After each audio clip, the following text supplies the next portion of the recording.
चलिए दोस्तों, आज मैं आपके सामने लेकर आया हूँ प्राचीन इतिहास का कुछ महत्वपूर्ण पॉइंट। यानी कहने का मतलब प्राचीन इतिहास से जो मगध साम्राज्य से जो भी इंपॉर्टेंट प्रश्न बन सकते थे वो सारा मैं आपके सामने लेकर आया हूँ। याद रखिएगा, बहुत ही इंपॉर्टेंट प्रश्न है जो कहीं ना कहीं एग्जाम में आपके द्वारा देखा गया होगा या एग्जाम में कहीं ना कहीं पूछे गए हैं। चलिए मैं बिना लेट किए क्वेश्चन की ओर बढ़ता हूँ। क्वेश्चन नंबर फर्स्ट आपके सामने है, मगध का उल्लेख सर्वप्रथम किस वेद में मिलता है? तो अथर्व वेद में मिलता है। यानी मगध राज्य का जो उल्लेख मिलता है ना दोस्तों, सबसे पहली बार अगर मिलता है तो अथर्व वेद में मिलता है।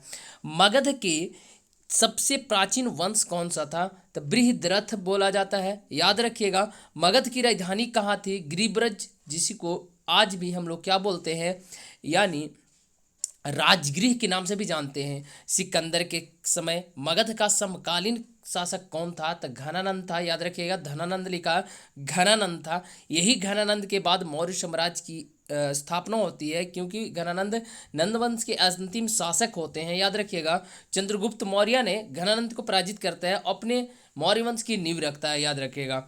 अगले क्वेश्चन की ओर बढ़ता हूँ। क्वेश्चन नंबर 5 है कि बिंबिसार किस धर्म का अनुयायी था? इससे क्वेश्चन आया हुआ है, बौद्ध धर्म का अनुयायी था बिंबिसार। याद रखिएगा, अंग राज्य को मगध में किसने मिलाया था? तो बिंबिसार ने ही मिलाया था। यानी अंग जो राज्य था ना, अंग की राजधानी क्या थी? चंपा था। याद रखिएगा, बिंबिसार की राजधानी कहाँ थी? राजगृह था। यानी बिंबिसार की कहने का मतलब बिंबिसार ने अपनी राजधानी कहाँ बनाया था? तो कहाँ बनाया था? राजगृह को बनाया था। याद रखिएगा, बिंबिसार ने महाबुद्ध के सेवा में किस राजवैद्य को भेजा था? तो जीवक को भेजा था। याद रखिए, क्वेश्चन आता है कि जीवक किस राजा के समकालीन था, या जीवक जो था ना, किस राजा का संरक्षण प्राप्त था जीवक को? तो बिंबिसार का। याद रखिएगा। अगला क्वेश्चन है 9 नंबर क्वेश्चन, भारत का पहला शासक कौन था जिसने अपने आप को शक्तिशाली बताने के लिए वैवाहिक गठबंधन का शुरुआत की थी? तो बिंबिसार ने ही किया था। याद रखिए, वैवाहिक गठबंधन कहने का मतलब दूसरी कास्ट से शादी करना प्रारंभ किया। याद रखिएगा, दूसरे धर्म से शादी करना प्रारंभ किया, ये बिंबिसार ने स्टार्ट किया था। बिंबिसार की हत्या किसने किया था? अजातशत्रु ने किया था। याद रखिएगा, बिंबिसार की अगर हत्या की अगर बात किया जाएगा तो अजातशत्रु ने कर दिया था। बिंबिसार ने अंग राज्य को किस बंदरगाह को जीता था? अंगराज्य की किस बंदरगाह को जीता था? चंपा जो बंदरगाह था ना दोस्तों, उसको जीता था। याद रखिएगा। अगले क्वेश्चन की ओर 12 नंबर क्वेश्चन है, भारत का पहला शासक कौन था जिसने अस्थाई सेना रखने का व्यवस्था की थी? तो अस्थाई सेना रखने का व्यवस्था अगर किया था कोई शासक जो था प्राचीन भारत का, वो आपका था, आपका बिंबिसार था। निम्न में से किसका उपनाम कुनिक था? तो याद रखिएगा, अजात शत्रु का नाम था कुनिक। अजात शत्रु प्रारंभ में किस धर्म का अनुयायी था? तो जैन धर्म का अनुयायी था। याद रखिएगा, जबकि बिंबिसार के बारे में बताया कि बिंबिसार बौद्ध धर्म का अनुयायी था, अजात शत्रु आपका जैन धर्म का अनुयायी था। महात्मा बुद्ध को परिनिर्वाण के समय मगध का शासक कौन था? तो परिनिर्वाण जब प्राप्त हुआ था उनको, तो उस समय अजात शत्रु थे। याद रखिएगा, महात्मा बुद्ध महावीर के समय मगध के समकालीन कौन थे? तो अजात शत्रु ही थे। महात्मा बुद्ध और महावीर दोनों के समय अजात शत्रु समकालीन थे। महात्मा बुद्ध यानी प्रथम बौद्ध संगीति के समय महात्मा जो मगध का शासक था वो कौन था? और अजात शत्रु था। याद रखिएगा, क्वेश्चन आता है कि प्रथम बौद्ध संगीति जब हुई थी उस समय मगध का शासक कौन था? तो अजात शत्रु थे। याद रखिएगा। 18 नंबर क्वेश्चन है, अजात शत्रु ने मगध पर कितने वर्ष तक शासन किया था? तो 32 वर्षों तक किया था शासन। कौन? अजात शत्रु। वर्षकार निम्न में से किसका सुयोग्य मंत्री था? यानी जो वर्षकार व्यक्ति था उस सुयोग्य मंत्री किसका था? अजात शत्रु के शासनकाल में सुयोग्य मंत्री था। याद रखिएगा। अजात शत्रु की हत्या किसने किया था? तो अजात शत्रु की हत्या की अगर बात किया जाएगा, उदयन ने किया था। एक दूसरे को हमेशा हत्या करके ही शासन पर बैठते थे, राजगद्दी पर बैठा करते थे। जैसे बिंबिसार की हत्या अजातशत्रु ने किया, अजातशत्रु की हत्या उदयन ने कर दिया। उदयन किस धर्म का अनुयायी था? जैन धर्म का। जिस प्रकार अजातशत्रु प्रारंभ में जैन धर्म का अनुयायी था, बाद में बौद्ध धर्म को अपनाता है, उसी प्रकार उदयन जो था वो जैन धर्म का अनुयायी सब दिन रह जाता है।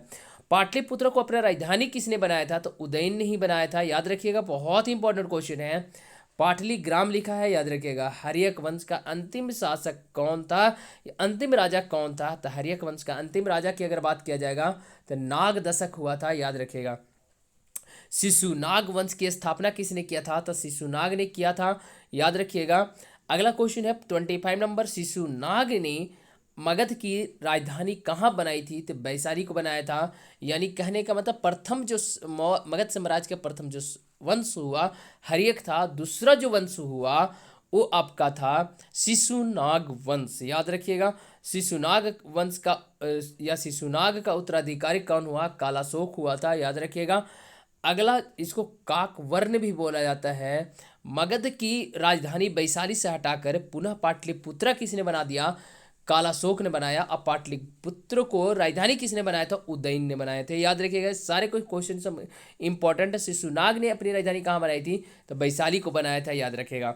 शिशुनाग वंश का अंतिम शासक कौन था? तो नंदी वर्मन था, याद रखिएगा, या नंदी वर्धन भी बोला जाता है। नंद वंश के संस्थापक कौन थे? तब महापद्मनंद थे, याद रखिएगा। सिकंदर के समय मगध का समकालीन शासक कौन था? तो घनानंद था, और ये नंद वंश का अंतिम शासक भी हुआ, याद रखिएगा। चंद्रगुप्त मौर्य द्वारा नंद वंश को उखाड़ फेंकने का उल्लेख किस ग्रंथ में मिलता है? तो मुद्रा राक्षस में मिलता है कि चंद्रगुप्त मौर्य ने नंद वंश को उखाड़ फेंका या तो पराजित करके अपना मौर्य साम्राज्य का नींव रखता है। नंदवंश का अंतिम शासक कौन हुआ? घनानंद हुआ था। जरासंध को किसने मारा था? भीम ने मारा था, याद रखिएगा। भीम ने जरासंध को किस युद्ध में मारा था? मल्ल के युद्ध में मारा था। बहुत इंपॉर्टेंट क्वेश्चन है। घनानंद किसके समकालीन था? सिकंदर के समकालीन था। सिकंदर महान घनानंद के समय ही आक्रमण किया था भारत पर, याद रखिएगा। कालाशोक अपनी राजधानी कहाँ बनाया था? पाटलिपुत्र को बनाया था। नंदवंश का अंतिम राजा कौन था? तो घनानंद था। रिपीट करवा दे रहा, अजातशत्रु की हत्या किसने किया? उदयन ने करवाया था। बिंबिसार के अन्य नाम कौन कौन से थे? तो क्षैत्रजस और श्रेणिक नाम था, याद रखिएगा। अगला क्वेश्चन है ना 40 नंबर क्वेश्चन है, अजातशत्रु ने मगध पर कितने वर्षों तक शासन किया था? तो 32 वर्ष तक शासन किया। इतिहास में वर्षकार की प्रसिद्धि किसके नाम से जाना जाता है? तो भारत के मैकियावेली के नाम से जाना जाता है। हर्यक वंश का वास्तविक संस्थापक किसे माना जाता है? बिंबिसार को माना जाता है, याद रखिएगा। बिंबिसार ने महात्मा बुद्ध की सेवा में किसे भेजा था? राजभाई जीवक को भेजा था, याद रखिएगा। अगला क्वेश्चन है 44 नंबर क्वेश्चन है आपकी, मगध का उल्लेख सर्वप्रथम किस वेद में मिलता है? तो अथर्ववेद में मिलता है, जो पहला क्वेश्चन भी था आपका। अजातशत्रु की हत्या कब कर किसने मगध की गद्दी पर बैठा था? तो उदयन ने अजातशत्रु की हत्या करवाया था। नंदवंश के अंतिम शासक कौन था? घनानंद था। प्रतापी राजा जरासंध की पुत्र किसका पुत्र था? तो बृहद्रथ का पुत्र था। बृहद्रथ जो मगध साम्राज्य के नींव रखता है, याद रखिएगा। सॉरी, हाँ ठीक है। हर्यक वंश का वास्तविक संस्थापक किसे माना जाता है? बिंबिसार को माना जाता है, याद रखिएगा। बृहद्रथ के पिता बृहद्रथ के पिता की अगर बात किया जाएगा का नाम क्या था? तब बसु था। और बिंबिसार किस धर्म का अनुयायी था? तब बौद्ध धर्म का अनुयायी था।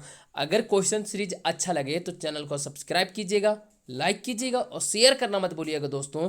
और साथ ही साथ इस तरह की वीडियो देखने के लिए प्लेलिस्ट में जाकर आप देख सकते हैं। प्लेलिस्ट बना हुआ है एंशिएंट भारत का, ancient history, modern history, medieval history, total polity science, जितने भी हो सकते current affair, Jharkhand current affair, सभी प्लेलिस्ट बनाए गए हैं और सभी में वीडियो भर भर के बना हुआ है। आप जाकर देख सकते हैं। Thank you. जय हिंद, जय भारत।